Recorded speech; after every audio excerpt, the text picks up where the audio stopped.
राधे राधे दोस्तों, भजनों की माला में आपका स्वागत है। सती को शिव से वर की प्राप्ति तथा भगवान शिव का ब्रह्मा जी को दक्ष के पास भेजकर सती का वरण करना।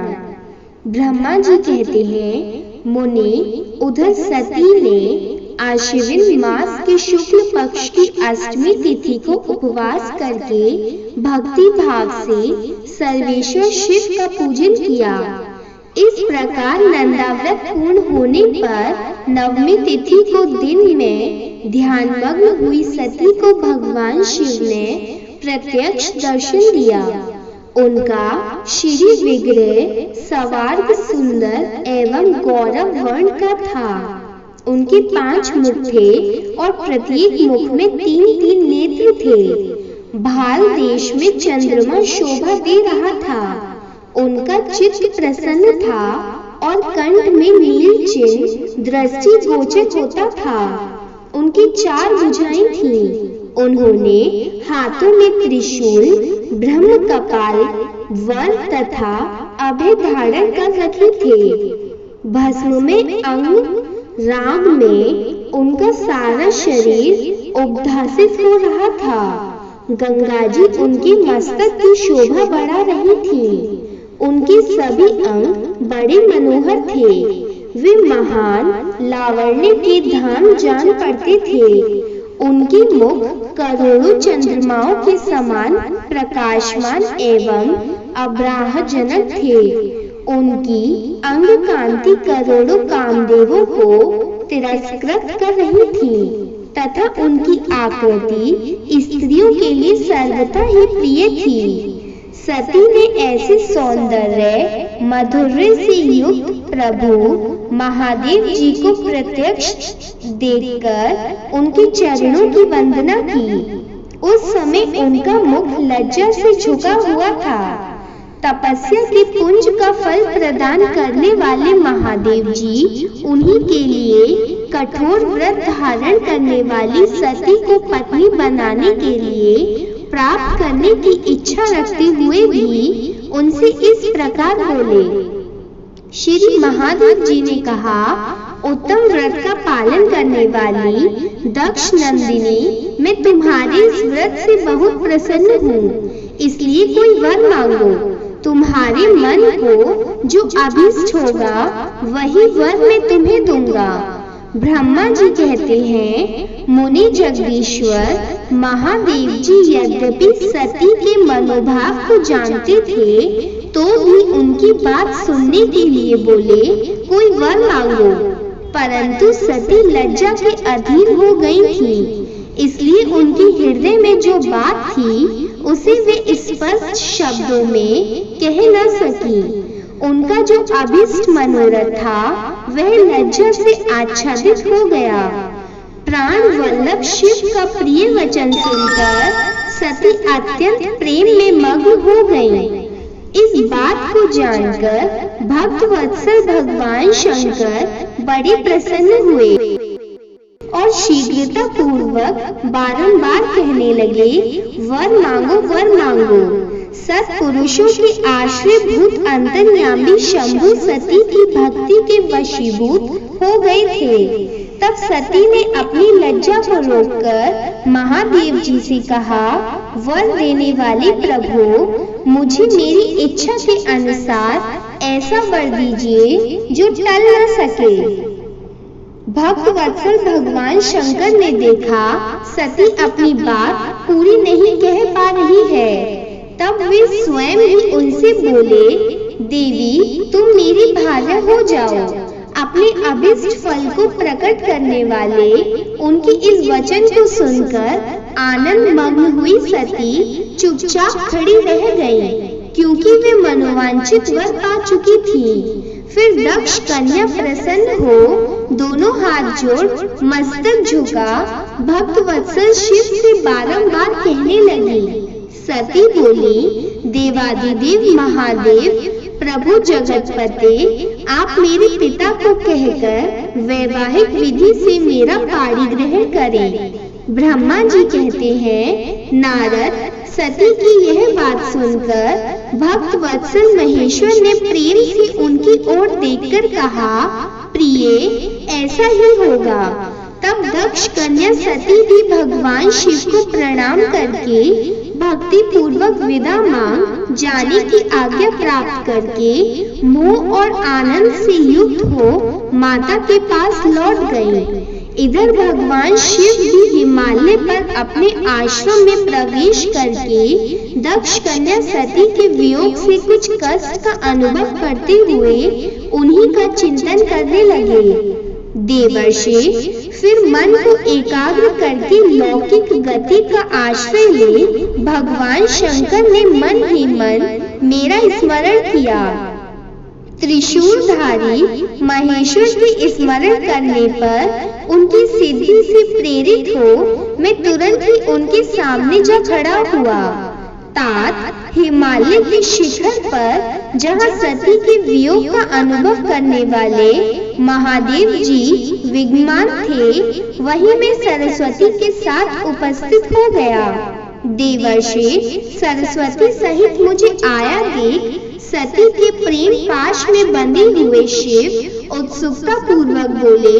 शंभु ने कहा, ब्राह्मण, मैं जब से विवाह के कार्य में स्वार्थ बुद्धि कर बैठा हूँ, तब से अब मुझे इस स्वार्थ में ही स्वत सा प्रतीत होता है। दक्ष कन्या सती ने बड़ी भक्ति से मेरी आराधना की है। उसके नंदा व्रत के प्रभाव से मैंने उसे अभिष्ट वर देने की घोषणा की। ब्राह्मण, तब उसने मुझसे यह वर मांगा कि आप मेरे पति हो जाइए। यह सुनकर सर्वथा संतुष्ट हो मैंने भी कह दिया, तुम मेरी पत्नी हो जाओ। तब दाक्षायणी सती मुझसे बोली, जगतपते, आप मेरे पिता को सूचित करके वैवाहिक विधि से मुझे ग्रहण करें।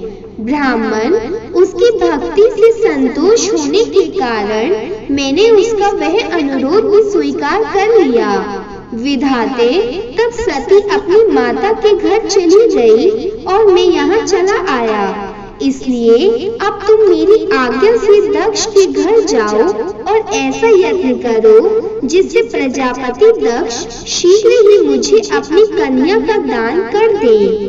उनके इस प्रकार आज्ञा देने पर मैं कृतकृत्य हो प्रसन्न हो गया तथा उन भक्तवत्सल विश्वनाथ से इस प्रकार बोला, मुझ ब्रह्मा ने भगवान शंभो आपने जो कुछ कहा है उस पर भली भांति विचार करके हम लोगों ने पहले ही उसे सुनिश्चित कर दिया है।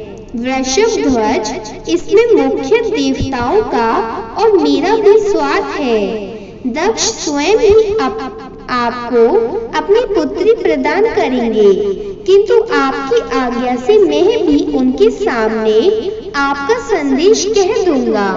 सर्वेश्वर महाप्रभु महादेव जी से ऐसा कहकर मैं अत्यंत वेगशाली रथ के द्वारा दक्ष के घर जा पहुंचा। नारद जी ने पूछा, वक्ताओं में श्रेष्ठ महाभाग विधाते, बताइए, जब सती घर पर लौटकर आई तब दक्ष ने उनसे क्या किया? ब्रह्मा जी ने कहा, तपस्या करके मनोवांछित वर पाकर सती जब घर को लौट गई तब वहां उन्होंने माता पिता को प्रणाम किया। सती ने अपनी सखी के द्वारा माता पिता को तपस्या संबंधी सब समाचार कहलवाया। सखी ने यह भी सूचित किया कि सती को महेश्वर से वर की प्राप्ति हुई है। वे सती की भक्ति से बहुत प्रसन्न हुए, संतुष्ट हुए। सखी के मुख से सारा वृतांत सुनकर माता पिता को बड़ा आनंद प्राप्त हुआ और उन्होंने महान उत्सव किया। उदार चेता दक्ष और महामनस्विनी विरणी ने ब्राह्मणों को उनकी इच्छा के अनुसार द्रव्य दिया तथा अनन्याय अंधों और दीनों को भी धन बांटा।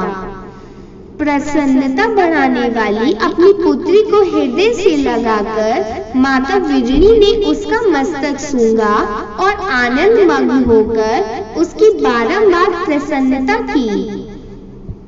तदंतर कुछ काल व्यतीत होने पर धर्मज्ञों में श्रेष्ठ दक्ष इस चिंता में पड़े कि मैं अपनी इस पुत्री का विवाह भगवान शंकर के साथ किस तरह करूं। महादेव जी प्रसन्न होकर आए थे, पर वे तो चले गए। अब मेरी पुत्री के लिए वे फिर कैसे यहाँ आएंगे? यदि किसी को शीघ्र ही भगवान शिव के निकट भेजा जाए तो यह भी उचित नहीं जान पड़ता, क्योंकि यदि वे इस तरह अनुरोध करने पर भी मेरी पुत्री को ग्रहण न करे तो मेरी यह याचना निष्फल हो जाएगी। इस प्रकार की चिंता में पड़े हुए प्रजापति दक्ष के सामने मैं सरस्वती के साथ सहसा उपस्थित हुआ। मुझ पिता को आया देख दक्ष प्रणाम करके विनीत भाव से खड़े हो गए। उन्होंने मुझ स्वयंभू को यथा योग्य आसन दिया। तदंतर दक्ष ने जब मेरे आने का कारण पूछा तब मैंने सब बातें बताकर उनसे कहा, प्रजापति, भगवान शंकर ने तुम्हारी पुत्री को प्राप्त करने के लिए निश्चय ही मुझे तुम्हारे पास भेजा है।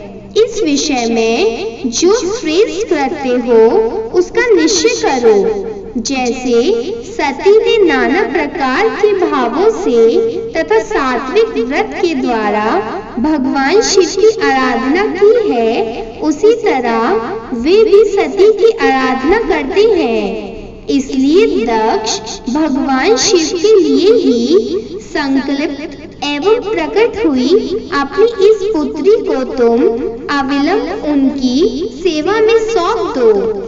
इससे तुम कृतकृत्य हो जाओगे। मैं नारद के साथ जाकर उन्हें तुम्हारे घर ले आऊंगा। फिर तुम उन्हीं के लिए उत्पन्न हुई अपनी यह पुत्री उनके हाथ में दे दो। ब्रह्मा जी कहते हैं, नारद मेरी यह बात सुनकर मेरे पुत्र दक्ष को बड़ा हर्ष हुआ।